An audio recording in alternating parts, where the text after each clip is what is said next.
It's 12 o'clock. Hello and welcome to Newsbeat on Metro TV. My name is Kenneth.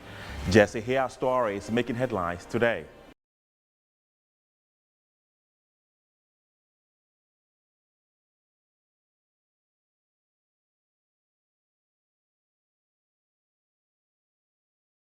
Western Regional Police Command steps up anti-galamsey fight by arresting 9 more suspects who were in possession of 3 excavators and pump-action guns. Commission on Human Rights and Administrative Justice backs calls by the Citizen Coalition for individuals and institutions implicated in the Auditor General's report to be surcharged.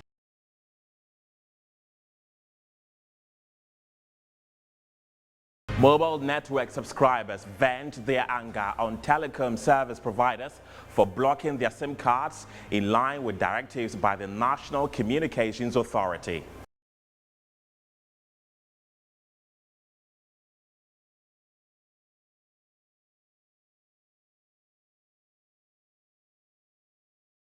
And in news from elsewhere, mourners around the world pay tribute to Queen Elizabeth II by laying flowers and leaving messages at embassies and cathedrals as world leaders continue to send in their condolences. Details are coming up shortly. Stay with us.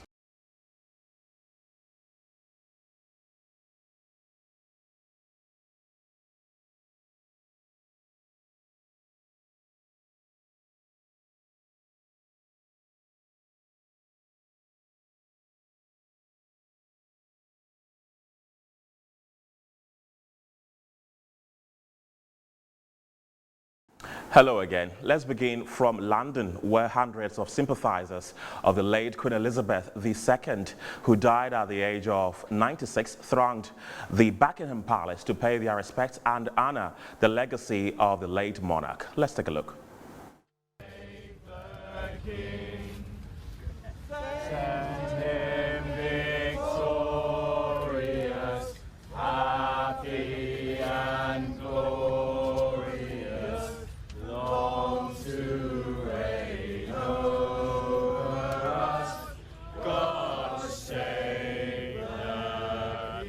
A really emotional moment. Even if you're not born British, she represented the best values of the country that actually made me stay here. I think there's been so many generations that have come through and just known her as this presence, even without being a political voice, just being this kind of stability and sort of more than just a figurehead. I think nation's grandmother is appropriate.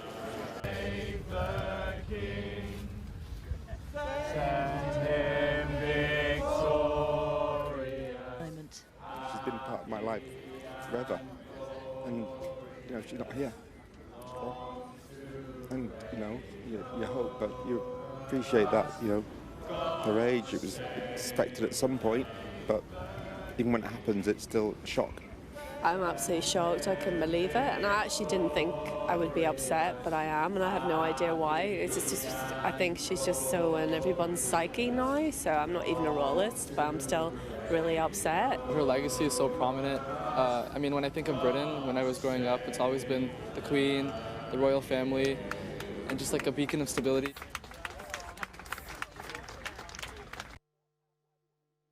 May her soul rest in peace and may her memory be a blessing. Now, Ranking Member on Parliament's Foreign Affairs Committee, Samuel Okudzeto-Ablakwa, is urging African leaders to learn lessons from the life of the late Queen Elizabeth, who ruled for more than 7 decades. Speaking to Metro News, Samuel Okudzeto-Ablakwa mentioned that the dignity and grace with which the Queen served her people should be emulated by our leaders. The Queen was determined to open a new chapter and to chart a new path. And you will observe that her relations with us, she exhibited peace building, calmness, a certain rapprochement where we should all come together now, forge new alliances, forget about the dark past, forget about, the images and the experiences of colonialism, and seek to now have a new partnership within the Commonwealth of Nations. And to her credit, even though many analysts had thought that the Commonwealth will disintegrate and collapse because many countries had been able to break free from the shackles of the British Empire, and there were only just about 8 countries left in the Commonwealth. But she rebranded the Commonwealth, showed extraordinary leadership, and in the process, we have seen, a revitalized, Commonwealth. We now have 56 countries that make up the Commonwealth. So, to the credit of this queen, she departed from the old era of acrimony, of tensions, arrests, colonialism, plunder, pillaging, and domineering, and moved from imperialism to partnerships. And she did that with a lot of grace, a lot of elegance, a lot of steadiness. And she had a wicked sense of humor, very pleasant personality, very gracious, very, very, kind, very adorable. So I am not surprised that because of that shared personality, she has been able to really keep our relations. And really, she has in the process established a blueprint for the Commonwealth of Nations. And it is for King Charles III to continue with that blueprint. And I think that those are the lessons we can learn. And I foresee that Ghana-UK relations will continue to thrive, and it would flourish, and it would continue to move in leaps and bounds. Queen Elizabeth II died at her home in Balmoral on September 8, 2022. Over the course of Her Majesty's historic time on the throne, we saw the monarch's style shift over and over again. Let's take a look at the Queen's best style moments over the years.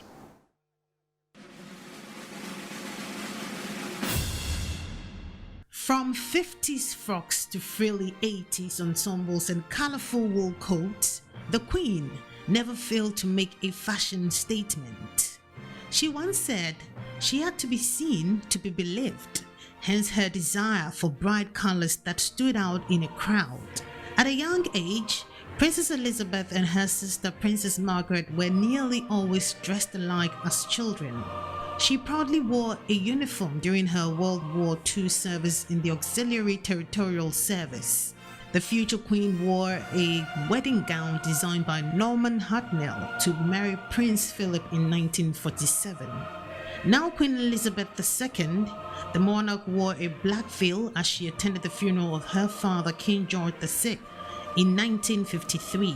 Her coronation gown, designed by Norman Hartnell, was embellished with the national symbols of the United Kingdom and the other countries of which she had become queen. She chose a fawn blue gown to meet President John F. Kennedy. Her Majesty wore the gown her granddaughter Princess Beatrice later refashioned as a wedding dress to the premiere of Lawrence of Arabia in 1962 and First Lady Jackie during their 1961 visit to Buckingham Palace. At her Diamond Jubilee, the Queen looked lovely in an upside-down saucer hat and a white coat by her dresser Angela Kelly.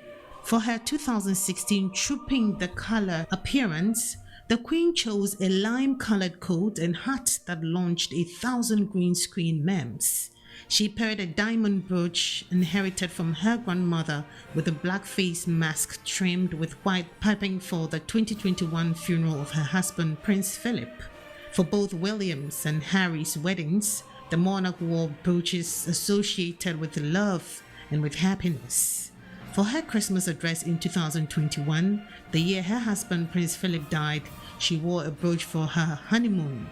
For more casual looks, Elizabeth was often seen in brown or brown and a headscarf. The Queen had a fantastic understanding of clothes and fashion and was very aware of what suits her and what wouldn't be appropriate for any occasion. She will indeed be missed by the fashion industry. And you can't look down to read the speech, you have to take the speech up. Because if you did, your neck would break, or it'd fall off.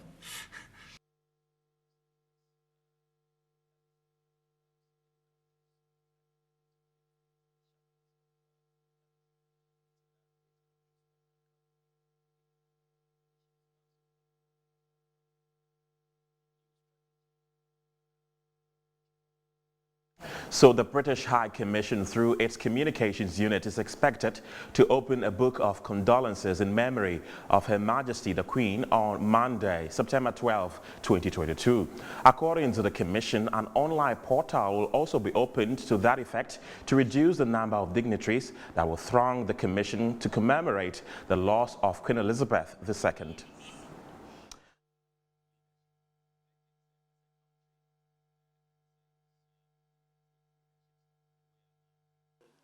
It's quite a calm atmosphere here at the British High Commission owing to the death of Her Royal Majesty the Queen Elizabeth II. And I've been joined by Beth Catherine, who would give us a statement for now.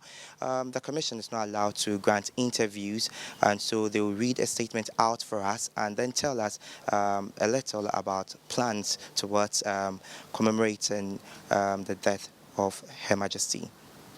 Thank you. The death of Her Majesty the Queen is a moment of great sadness for the UK and so many around the world. We mourn as a country the passing of our cherished sovereign. Queen Elizabeth II was the rock of our of which modern Britain was built, and the UK has grown and flourished under her reign. She served her country with dignity and grace for 70 years. We thank His Excellency the President Nana Akufo-Addo for his kind and heartfelt words marking her passing. Her Majesty championed the development of the Commonwealth, and we're proud of the long-standing and strong role Ghana plays in this family spanning every continent. The crown passes to our new monarch, our new head of state, His Majesty King Charles III. The UK has entered a period of official mourning, which we will hold until after Her Majesty's funeral. The British High Commission to Ghana will open our official Book of Condolence on Monday, the 12th of September, where senior members of the Government of Ghana, High Commissioners and Ambassadors accredited in the Republic of Ghana will be invited to sign. Thank you. So this is a statement from the British High Commission, and in case you don't know, the place is open for anyone who would love to lay a wreath in honor of Her Royal Majesty the Queen. And so we've just seen the first wreath being laid to the memory of Her Majesty. Reporting from the British High Commission, my name is Elvis, and away from stories related to Queen Elizabeth II, the Commissioner of Shraj, Joseph Whittle, has backed calls by the Citizen Coalition asking the Auditor General to search out persons and institutions implicated in the Auditor General's report. So for the Auditor General, I think it's about governance. Once the Supreme Court decision on disallowance and surcharge given to him to perform, he should do it. It's not enough to enable citizens through civil society and others to go to the street for you to perform your duty. I would call upon my brother, who is actually doing well within, if you look at the audit report, he's done a lot. The areas that we want is not about reporting, it's about actual recoveries. So Ghanaians want surcharges and should listen to the voice of Ghanaians. That's all.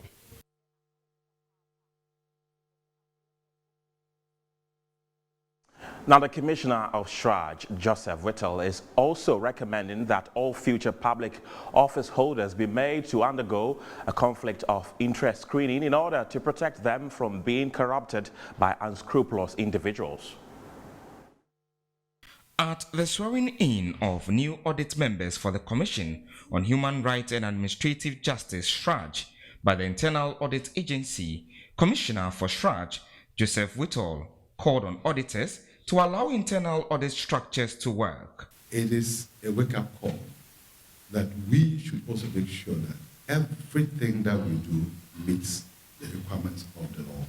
I am convinced that if the findings of the Auditor General's report against particular institutions, the leadership had listened to the advice and recommendations of their internal audit team and the audit committees. I don't think these findings were. So it's a signal that we should allow internal structures to work. It's very important. If we don't do that, the outcome would be the irregularities that we are seeing. The auditors were made to sign on to a conflict of interest form, which is expected to guide their operations. Joseph Whittle believes if this innovation is introduced across other public bodies, it will curb corrupt activities. Asset declaration forms are what are sent to the Auditor General, which is by law. But by law, there's no requirement in the Constitution for conflict of interest. But we know it is a major, major issue in governance.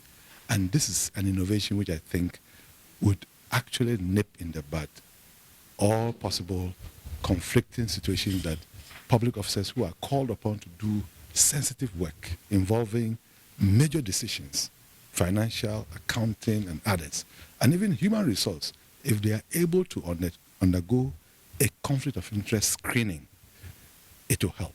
Dr. Eric Odro Osai is the Director General of the Internal Audit Agency. If people were to know the mandate given to audit committees under the PFM Act, they will leave the Auditor General alone and hold the audit committees in this country responsible. Because they are the ones who are supposed to, in the law, ensure implementation of Auditor General's recommendations. So if it is not being done, then we hold you responsible. Infractions are reducing, but the quantitative values are not reducing. It means we have a lot of work to do. Let us adopt the preventive approach. And we can only adopt the preventive approach by you supporting management and guiding them to fully comply with the Public Financial Management Act. The 6-member committee, which is now chaired by Nathan Ekoyanki, will serve for 2 years. Let's now take you to Parliament, where the minority in the House has described as an affront to the fundamental human rights and freedoms of the ordinary Guinean, the NCA's move to bar persons who are yet to register their SIM from making calls. Speaking at a just-ended press briefing, the ranking member on Parliament's Communications Committee, ABA Fuseni, demanded a cessation of the punitive measures, urging the NIA to fast-track the issuance of Ghana cards. Listen. It is unable to open branches of its offices across all districts of the country.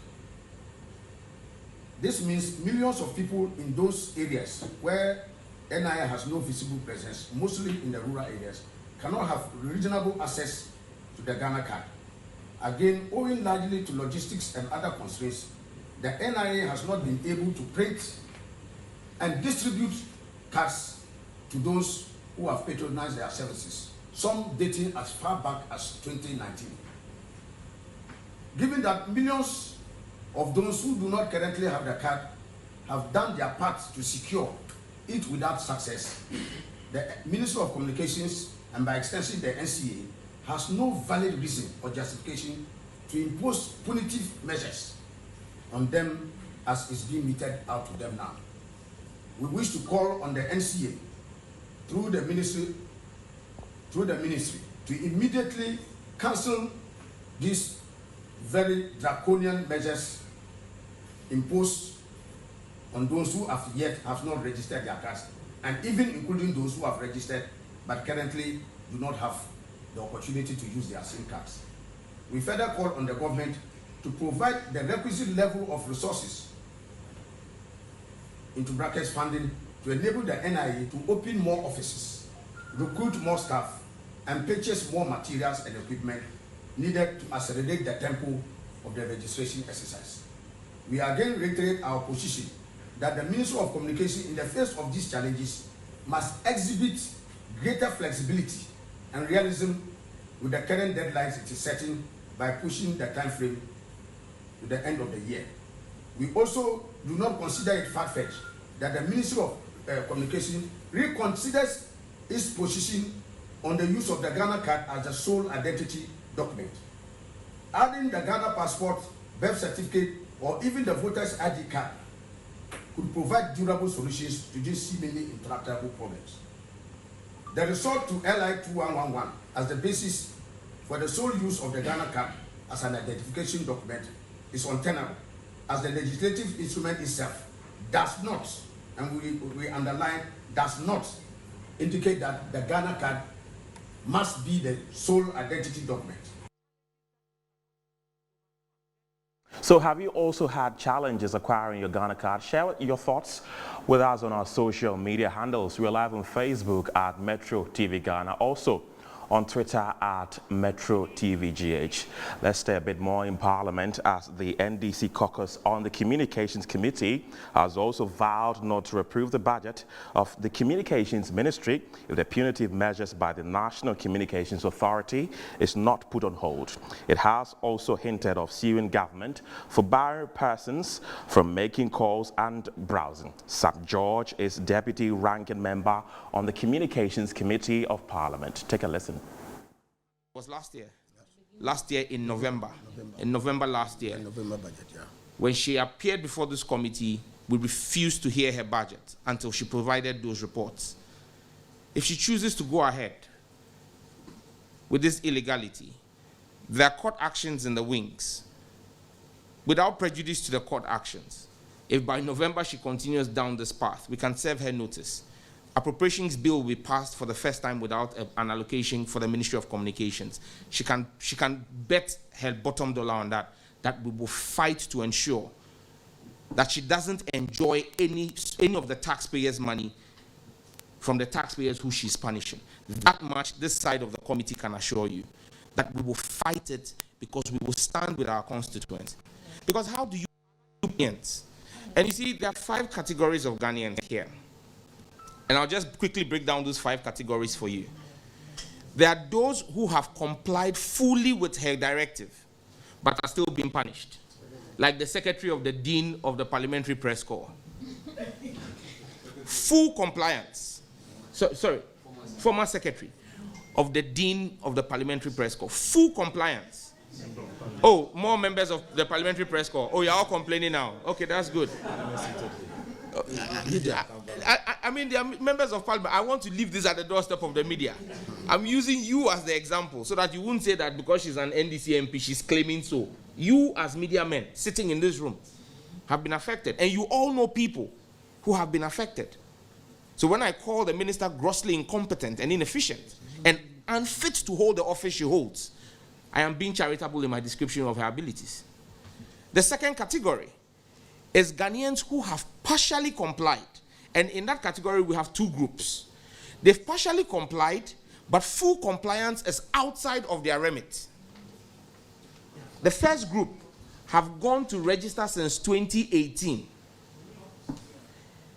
The NIA so they have done what is within their responsibility as citizens. They have gone to register. But the NIA, due to his administrative lapses, has been unable to deliver their cards to them. No Ghanaian citizen prints a Ghana card in his bedroom. And so unless the NIA completes its part, full compliance is outside the control of a citizen. Yet the minister is punishing them. The second subgroup there are those who registered. They got their cards, but their cards came with errors, spelling errors, picture error, sex error. And so they've had to go back for a replacement card. In going for the replacement card, the NIA has not reprinted their replacement card for them. How do you punish those people and say that it is their inaction? The fourth group, I've given you 3 groups. The fourth group are those who have also partially complied by going to the NIA registration center. But the NIA has given them a date beyond the September 30th deadline to come for data capture, or has captured their data and asked them to come in 3 months, which is November or December, for their card. How do such people, how do you hold them for inaction? And I keep using the word inaction because when you read the minister's tweet, her Facebook post, she says that those who will suffer the punitive measures are suffering it for their inaction. Those were her own words. So explain to me how the categories I have listed for you, it is the inaction of the citizens. But when you have a minister who thinks she's a headmistress and that Ghanaians are her KG students, or we are tenants and she's the landlady, she would treat us the way she's treating us. But it is time for us as citizens to rise up and let her know that there are times when... Now, some Ghanaians have also expressed their frustration over their inability to re-register their SIM cards. Metro TV's Zoe Anita Ode hits the streets to find out. Let's take a look. Been blocked, and also apart from the network being blocked, they block data, they block voice, and also they block their Momo transactions. Yeah, and which I think that it shouldn't be so, because at least even if you are making blockages, you can have selections. You see, but if you block all the various platforms that a user can use the network, then that one is cruelty. Kajanyane a blocking lane, na kaya register a block ile. Shin phone ni register gano fe na block. One baby ne inte touch first junction. MTN be office. La only the same thing. I mean UAP. Ona igbe pono ko menu chuoni awie. E won menen fe ni aka o mawlo chon de ma ba me office kuni. I have registered all my SIM cards, my internet turbonet, and just for me yesterday when I went to the house, I realized that the turbonet was not working. But fortunately it came back. But today when I woke up, I found that the MTN voice is not working, the data is not working, and everything has just shut down. And they are trying to tell me that internet is a network internet or whatever. I'm here to find out what is happening because I'm one of the campaigners for the registration of SIM cards. January to na me ya medie. Afa na 3 days and adweme ye ko entimi nko. Afa obi hwa ma me wase ya block me line. I want say dey nti na wase ya block na omo ma ye say ye nya ade na ne say. So omo fi se nipa ni extra. Omo fa bi nka ho ne ye nya ba say oba ta baba be di la so da ntumi me ko fie o. Wo kira masasa ya ba na de che masasa ya ba. E ha adwene pa de na ye ko so Ghana no. E ha adwene. This is my second day of touring the registration centers, and this situation is not different from what I saw previously. Subscribers with genuine consent are complaining that they have been able to re-register their SIM cards, yet they are not able to make money transactions, make calls, and receive text messages. But the question is, if subscribers with genuine consent who have re-registered their SIMs are not able to receive such services, then what is the essence of re-registering SIM cards? For Metro News, Zoe Anita Ode, Osu. Thank you very much, Zoe. Don't go anywhere because we have more stories coming up after the break.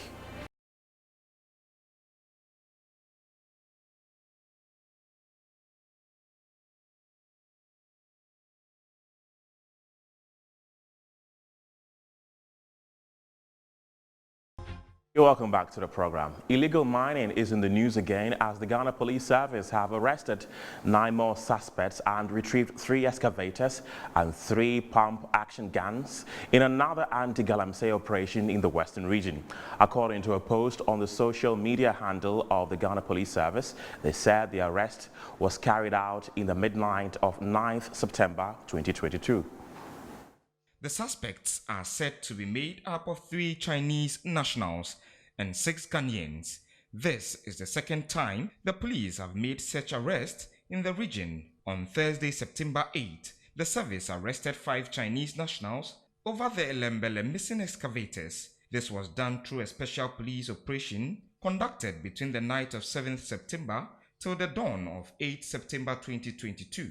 The development had earlier resulted in the arrest of the district chief executive of Elembele, Kwesi Bonzo, who was alleged to have attacked the police with some of his followers during the operation to retrieve the excavator. Although he was expected to appear before the Takoradi Circuit Court on Thursday, September 8, together with his accomplices, the case was not called. He has, however, been granted bail, whilst the others are still in police custody. Right, so I've been joined on the telephone lines by a mining consultant, Seth Wolashime. For more on this, Seth, thank you very much for joining me this afternoon. So we have seen 2 different arrests in the Western region in just 2 days. What does this really mean for the fight against Galamsey? Hello, Seth, can you hear me? Can you kindly unmute your microphone so we can hear you? Hello, Seth Walashime.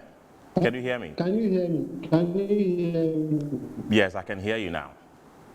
Can you hear me? Yes, I can hear you. Okay. Whom am I talking to, please? Okay. I'm Kenneth, calling you from Metro TV. Okay.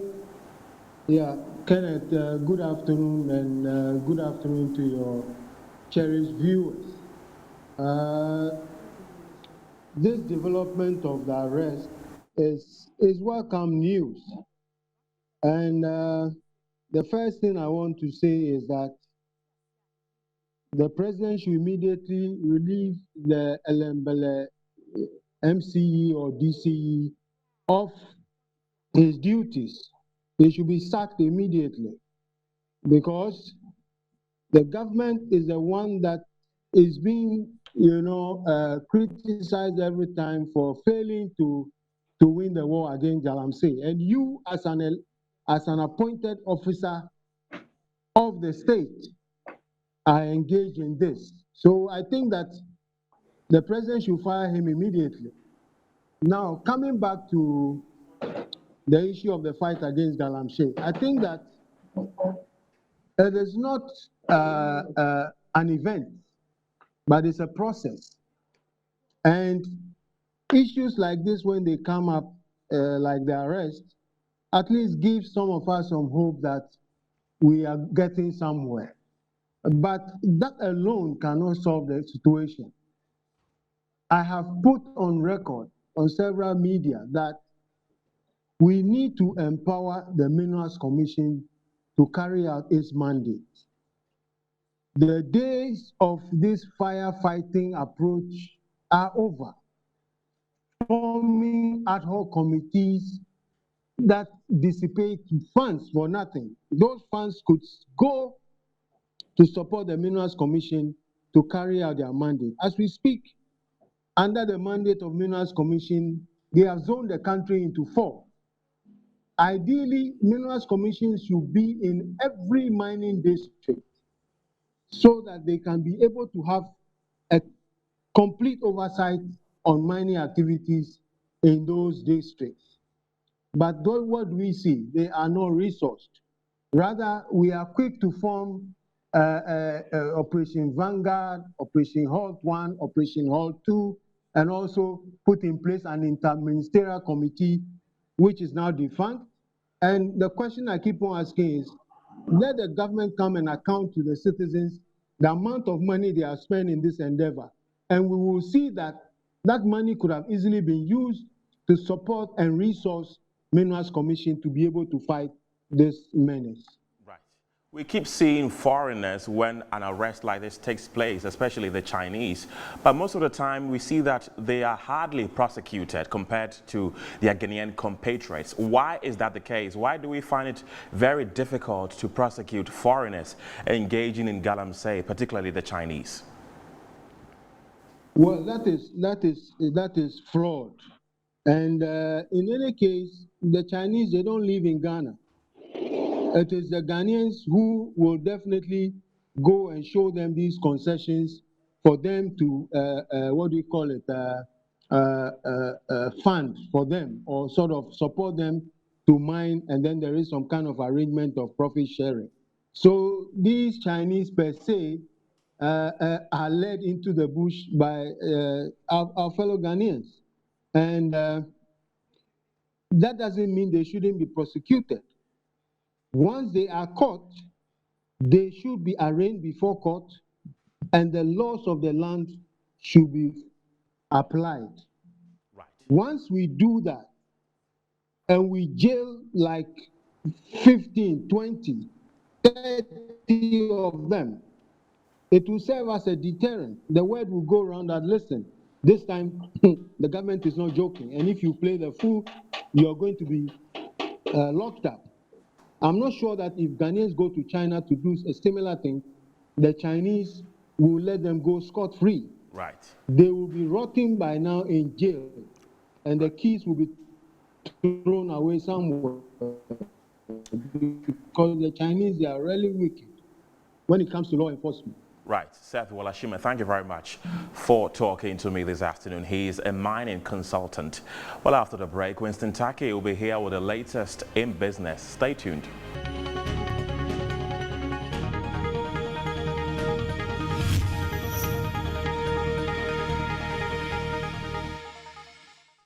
Welcome back to Newsbeat Live on Metro TV. My name is Winston Taki, and out with first business story.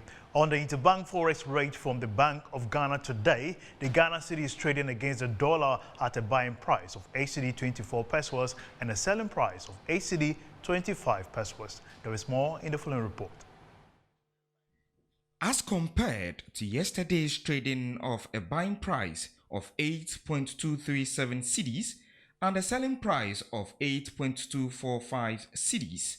At a forex bureau in Accra, the dollar is being bought at a rate of 9.97 cedis and sold at a rate of 10.17 cedis.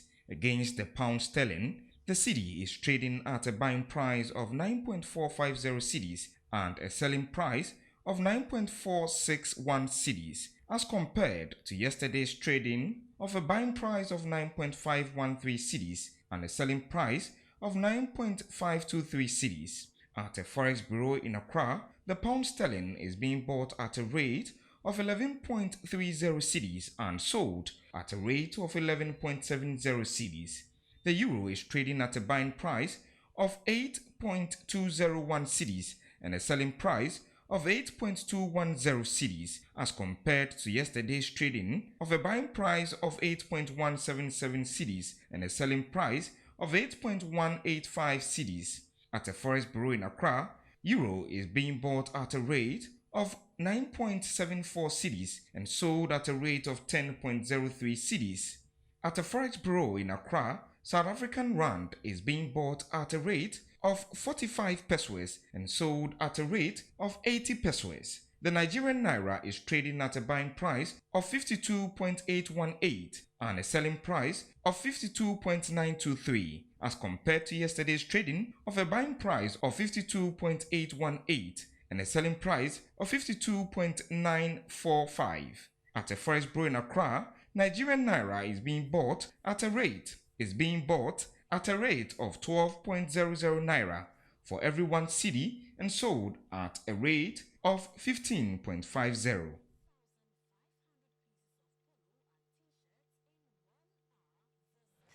Now, the Director of Welfare at the Ghana Union of Traders Association, Benjamin Yeboah, has expressed concern over the influx of multinational businesses who are solely into importing products for sale in the local market. He has therefore called on the Trade Ministry to help bridge the gap with local manufacturers. We are not just interested in importing. We're not born to come and import. We buy and sell and make our margins. Anywhere we can get the goods to sell to make our margins, we'll buy and sell. Most of the industries in Ghana, how do they get their goods to the final consumer? It's through us. We buy and sell. So then it beats our imagination. That look, we have over 125 new, some revamped, some are new factories now. Through the One District, One Factory project. So, but see, how come we don't have a platform to have a B2B with us and these industries? And you have foreign companies coming through Trade Ministry, and they call us, and we have B2B with them. Business to business. It beats my imagination. What is going on? But you will be there, then you will get an invite, a foreign mission coming to Ghana to have B2B with us, to tell us that this is what they have out there. We should come up and buy. What is happening? There's something fundamentally wrong with us. Seriously, you want me to buy? And we tell the industries that if you have the right packaging, right pricing, and they are available, we'll buy. So if you're having problems with whatever that we are talking about, and it's your cost of production, then check it and see what is happening to it. Now, a research analyst with the Institute of Energy Securities, Fritz Moses, has hinted of a possible drop in prices at various pumps. Following a drop in crude oil prices on the world market, the Ghana cedi is expected to stabilize moving forward. Prices have fallen below $90 per barrel on the world market, following fears of global economic recession. This is expected to cause a reduction in fuel prices at the pumps on September 16, 2020 if the trend continues. Brent crude futures sold at $88 a barrel, falling below the $90 a barrel for the first time since February 8, 2022. Global energy demand is softening, especially in China, where crude oil import fell 9.4% last month compared to a year ago, as the country's zero-COVID policy has led to full or partial lockdowns in more than 70 cities since late last August. In an interview, research analyst with the Institute of Energy Security, Fritz Moses, explained the outlook on the international market. On the day around $87, and we anticipate that going into the rest of the week, into next week, we may still see prices still lie below the $90 per barrel mark. Of course, for the finished product, LPG, diesel, and petrol, we are seeing price falls for diesel and for petrol currently around slightly below 10% fall on the international market. Diesel prices have also increased just a bit, around close to 2%. LPG prices are still remaining stable as they were in the last pricing numbers. Of course. Now you're for business here on His Beat. My name is Winston Taki. Phil John Court is standing by with sports, who is currently mourning with the royal family and also Liverpool. Hello, Phil. Thank you very much, Winston. Up next, we're bringing you the latest in sports.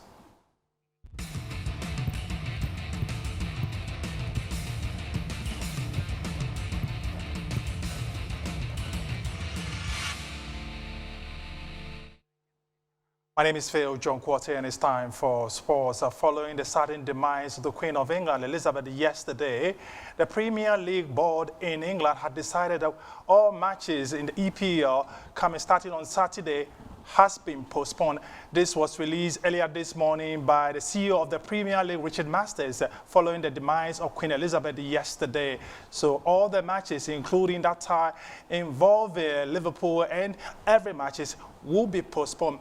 Meanwhile, during this 7th month of matches, all players are expected to wear a black band in respect of the demise of the Queen, and also a minute silence will be observed during all the matches next week.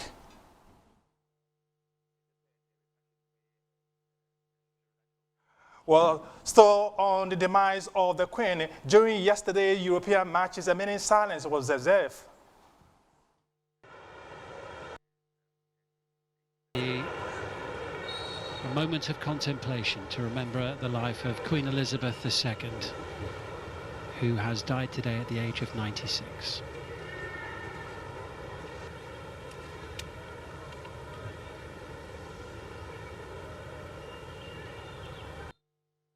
That's your sports. My name is Phil John Quarter. Hetty standing by for the latest in showbiz. Thank you, Johnny. It's now time for entertainment news.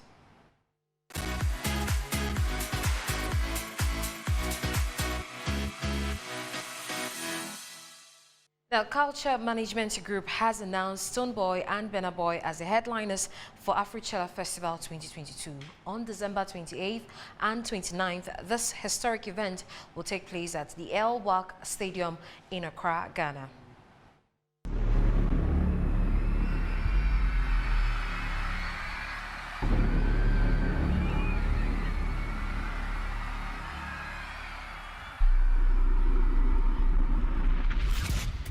Afrochella is Ghana's ultimate party with a purpose. A festival which started purely as a party by friends has shifted to become a conglomerate. The festival is designed to highlight and elevate thrilling and thriving millennial talent from and within Africa. The festival also features a festive celebration of Ghanaian culture in the form of arts and fashion, installations, live painting, the best of African cuisine, live performances, amongst others. With a mission to amplify the voices of its people and bring Africa's most talented creatives and artists on one world stage, artists such as the legend Kojentri, Stonebwoy, Sarkodie, King Promise, Nigeria's Wizkid, Ira Star, South Africa's Nasty C, American R&B singer Ari Lennox, amongst others, have all performed on the Afrochella stage. on December 28th and 29th, 2022, as Afrochella fans in Ghana and around the globe gets ready for another year's historic event. Nigeria's Burna Boy and Ghana's very own Stone Boy have been named by management group as the headliners for this year's festival.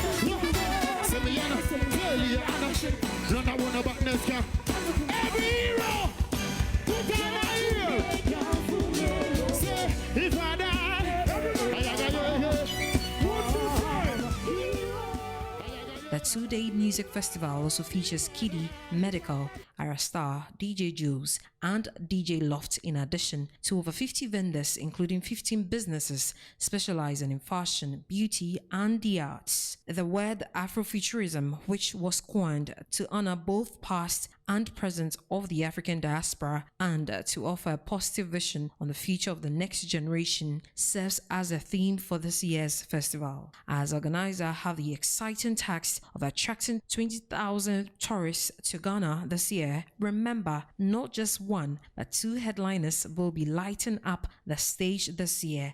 And with Afrochella, the party doesn't start till the headliners walk in.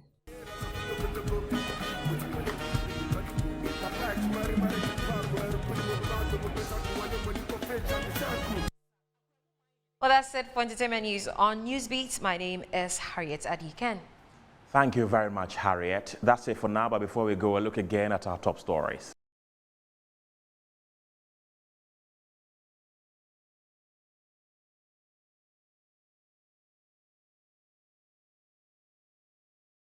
Western Regional Police Command steps up anti-Galamsey fight by arresting 3 more suspects who were in possession of 3 excavators and pump action gangs.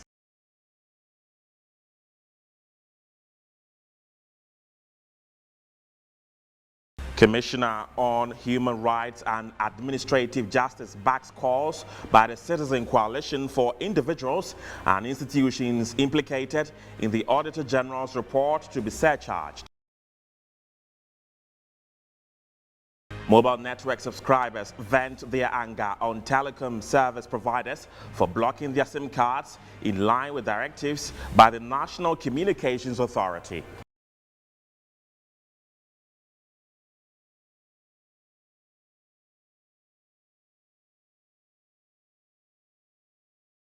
And we took you to the United Kingdom, where mourners around the world are paying glowing tribute to Queen Elizabeth II by laying flowers and leaving messages at embassies and cathedrals as world leaders continue to send in their condolences.